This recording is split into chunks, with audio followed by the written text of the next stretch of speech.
Muy buenas a todos y bienvenidos a un nuevo vídeo del canal de Unigo. Hoy vamos a charlar con un estudiante de cuarto que acaba de entrar en Microsoft. Nada más ni nada menos que la tercera empresa más valiosa del mundo. Va a ser súper interesante porque vamos a hablar de todo el proceso de selección desde que envías tu CV hasta que te cogen. También hablaremos de cómo diferenciarte cuando todavía estás en la universidad y no tienes experiencia profesional. Y al final del todo nos contará cuánto gana un intern en Microsoft. Así que nada, quédate hasta el final, danos un like si te gusta, que nos viene súper bien para seguir creciendo. Y vamos a ello. Bueno, hoy estamos con... Ismael Martínez Pardo. Cuéntanos un poco qué estudias, qué edad tienes, un poco sobre el pasado de Isma. Bueno, pues yo soy estudiante de la Carlos III, estudio Business Management and Technology, el grado de Empresa y Tecnología, aunque también hago ciertas asignaturas, la formación complementaria de Finanzas y Contabilidad. Estoy en cuarto de carrera, por cierto, tengo 21 años. Genial. Y has aplicado y entrado en Microsoft, enhorabuena. ¿Para qué puesto aplicaste? Sí, ha sido además reciente, hace un mesecito, dos. El puesto al que apliqué y al que voy a entrar se llama Specialist Intern, que es un rol, básicamente es como un rol intermedio entre el cliente, las empresas principalmente de Microsoft, y los developers y esa gente técnica que está detrás de todo el desarrollo de aplicaciones y demás sistemas. Entonces, yo lo que tengo que hacer es una parte de business, en el sentido de analizar esos clientes, esos negocios y qué necesidades tienen, y trabajar conjuntamente junto a esas personas técnicas en el desarrollo y adaptación pues, de lo que necesiten de cara al cliente. Realmente es un rol especializado solo en la parte de inteligencia artificial y de Big Data. Entonces son productos de Azure, de la nube de Microsoft, Qué bueno. que son solo limitados pues eso, a aplicaciones de inteligencia artificial y Big Data. Porque Microsoft tiene un ecosistema enorme. O sea, tú Enorme.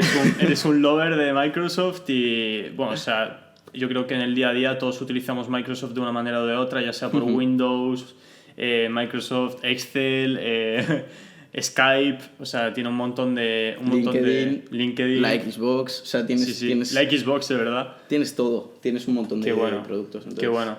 Y eso también te puede dar unas oportunidades de carrera a ti para moverte en ese ecosistema que son súper interesantes. sí, internamente además está muy, como que se promueve mucho también ese crecimiento personal, y si tú te quieres especializar luego en algún otro área, lo puedes hacer, al igual que al ser una empresa internacional y multinacional, Y tanto. puedes irte a unos headquarters en Sí. otros sitios. O sea, en ese sentido es un punto positivo para ellos Sí. y un beneficio para ti. Total, total. Y cuéntanos un poco, ¿cómo fue el proceso de Microsoft? ¿Cuántas entrevistas has tenido? Preguntas un poco así que igual te hayan descolocado, ¿no? Y nada, cuéntanos un poco sobre ese proceso. Pues yo dividiría el proceso en 3 fases. Vale. Tienes una primera fase que, bueno, es común a todos los procesos, pero es ese screening de CVs. Entonces, subir tu CV, tu cover letter, rellenar tus datos, y si resultas success y pasas ese filtro, te contacta gente del recruiting team para avanzar dentro del proceso de selección. Entonces, una vez pasa eso, scheduleas esas primeras entrevistas, que sería la segunda fase del proceso. Y en el caso de Microsoft, estas primeras entrevistas fueron todas en inglés, enteras, y consistían básicamente en conocerte más a fondo, pero sobre todo no buscaban ver qué conocimientos tienes o qué skills tienes, si eres analítico, ¿no? Eso lo vas a tener que demostrar a través de historias y a través de experiencias vividas, pero lo que sobre todo buscaban era ver que eres una persona motivada, que eres una persona con ganas de crecer, que vas a aportarle a la compañía. Quieren que estés alineada con la empresa. Entonces buscan esa parte, digamos, como más cualitativa o más de mindset. Y si resultas también aquí success, ya pasarías a la última ronda, que esta última ronda sí que es ya con la gente del equipo al que tú entrarías. En mi caso fue con managers pues, de inteligencia artificial, de datos, análisis de datos, Big Data, que es el área donde voy a estar. Y fueron 3 entrevistas con 3 jefes de distintas áreas. Qué bueno. Y más o menos replicaban el proceso anterior, pero en este caso, no sé si algunas fueron en español, otras en inglés, porque ya es con tu equipo en Madrid. Claro.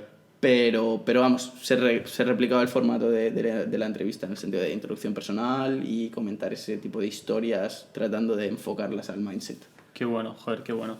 Y volviendo un poco a la primera fase, esa que explicas del screening, tienes el CV, la cover letter, ahí entra el término signaling, ¿no? Que es un poco destacar rápidamente porque pasan tu CV, vamos, Sí. como panes.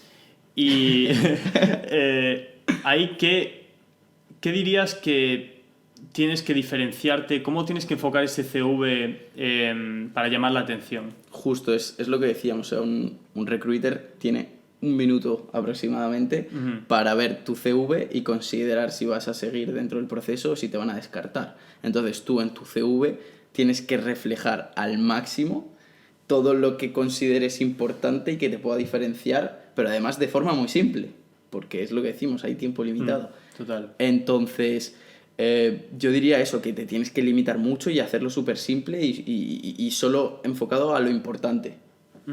Porque también hay un poco el mito de hacer un CV bonito en Canva, con su fotito, sus circulitos, sus casi unos GIFs dentro del CV.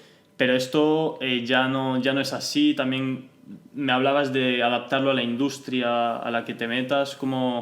¿Qué opinas sobre todo esto? Sí, o sea, es que o sea, lo primero de todo lo que tienes que hacer es saber dónde vas a aplicar, en el sentido de, no es lo mismo el CV que aplica una persona que se va a dedicar, por ejemplo, a la industria de diseño gráfico a lo mejor, que puede intentar plasmar algo de trabajo dentro del propio diseño del CV, a uno que aplica a McKinsey, a una consultora top.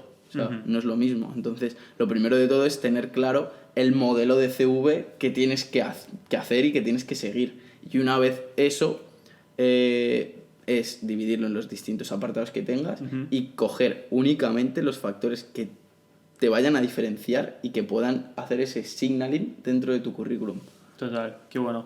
Y en un mundo con tantos graduados, cada vez más universitarios por año, ya tener un grado ya casi no es diferencial.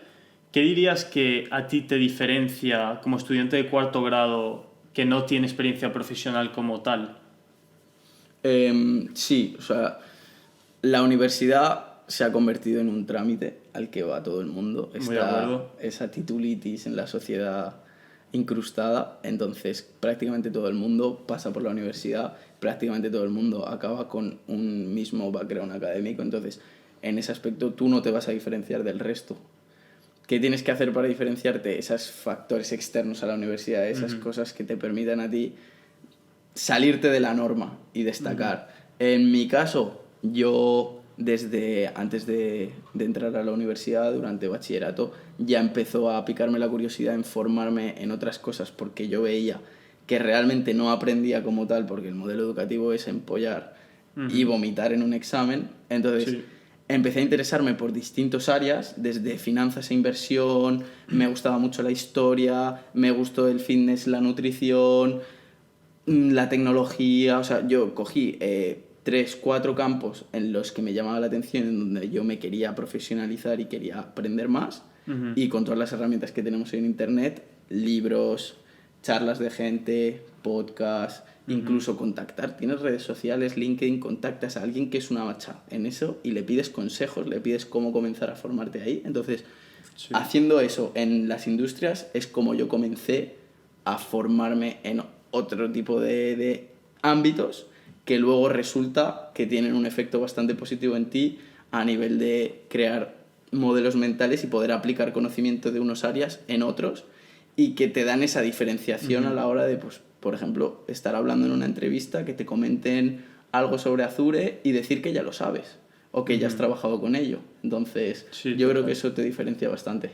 No puedo estar más de acuerdo. Yo creo que, de hecho, la curiosidad es algo que va a diferenciar a los ganadores de nuestra generación. Y además es que lo tenemos muy accesible. Como dices, podcast, estamos todo el día escuchando podcasts. Incluso ahora tienes ChatGPT que le puedes preguntar lo que quieras y te lo va a decir. O incluso lo puedes utilizar para decirle, Mira, quiero formarme sobre esto. Dime los 5 libros más destacados o vídeos de YouTube o lo que sea, fuentes de información relevantes, porque al final todo trata de buenas fuentes de información, que tú siempre lo dices, Sí. y no puedo estar más de acuerdo ahí. Tú has hecho muchas entrevistas, aparte de Microsoft, te has entrevistado en las Big 3, en las Big 4, y has dejado algún proceso sin terminar por Microsoft, y has adquirido un conocimiento enorme sobre cómo enfocar estos procesos, y yo creo que se repite mucho, ¿no? Al final, en todos estos procesos, tanto consultoría como tecnología, hay unas preguntas clave que tienes que saber contestar bien, y quiero que me hables, supongo que no te acordarás de todo, pero que me hables un poco de, para alguien que no tenga ni idea, cuáles son las preguntas y los temas más importantes que tienes que tener bien preparados y entrenar mucho al final, porque yo creo que en la primera entrevista eres mucho peor que en la última, Sí. sobre los que te tienes que formar. Lo primero de todo es ir seguro de sí mismo. O sea, uno tiene que ir tranquilo porque al final vas a hablar sobre ti y no hay nadie que te conozca mejor que tú mismo. Entonces, en ese sentido, conocerte a ti mismo, ir tranquilo y comunicarlo bien es clave. Eso es lo primero de todo. Ahora, el proceso de selección es el que es, entonces, cuanta más experiencia, más veces hayas pasado por él, lo decíamos, se repiten prácticamente todas las empresas el proceso como tal. Entonces, te vas a hacer una persona ya casi profesional a nivel de entrevistas porque te van a preguntar más o menos lo mismo en todas. Entonces, comienzas con esa introducción tuya, pero rápidamente ya lo que quieren ver los recruiters y donde se basa prácticamente toda la entrevista es en comentar historias o experiencias tuyas en las que, por ejemplo, has superado un obstáculo, has liderado un equipo, has tratado con gente de distintas culturas y has tenido que solucionar algún tipo de problema.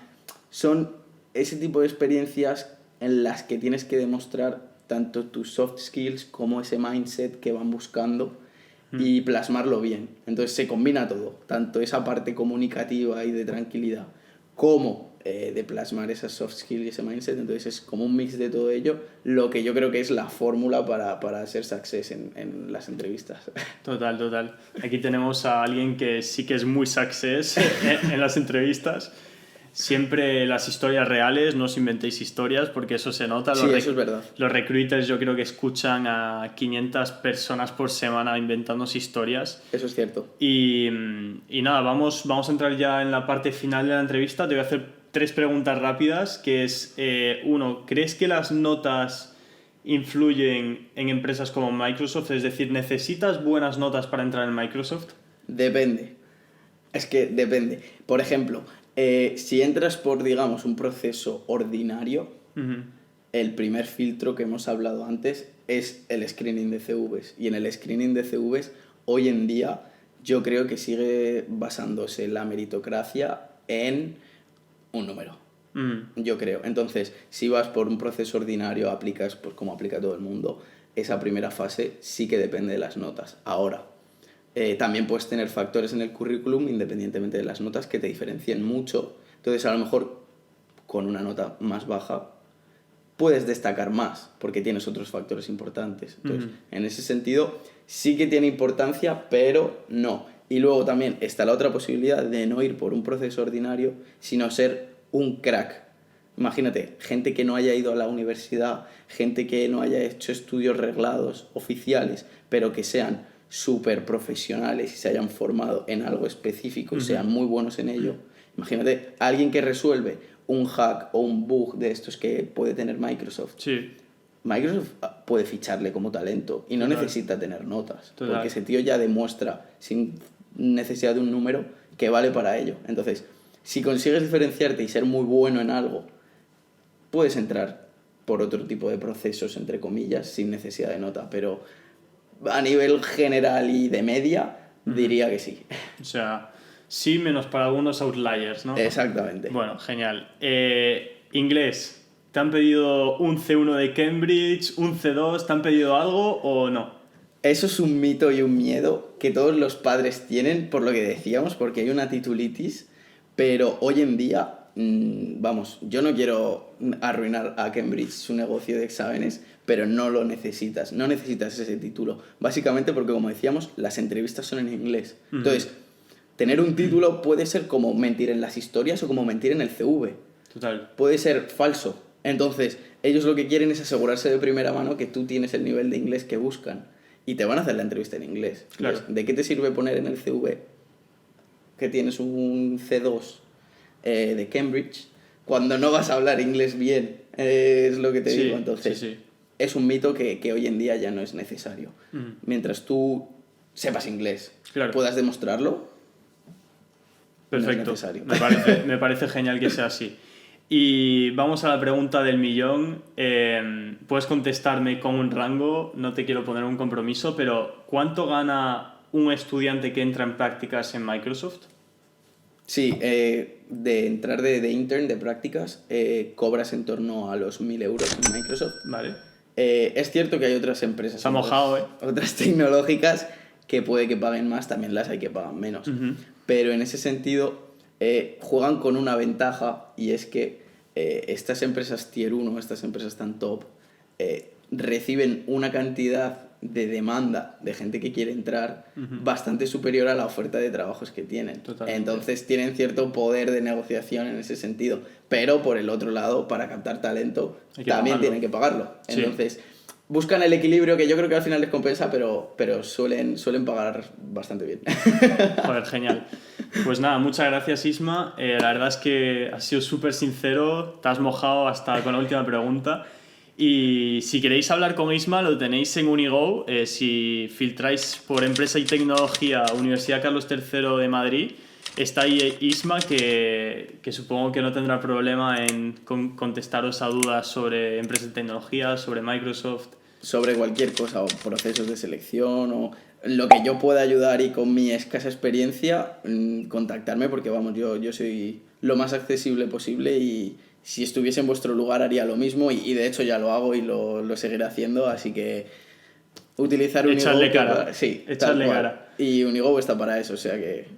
Muchas gracias, Isma. Es un placer tenerte aquí, y te entrevistaré en 6 meses cuando hayas acabado tus prácticas y ya nos cuentes que estás escalando en Microsoft. Pues sí, seguro que estaremos de vuelta. Genial.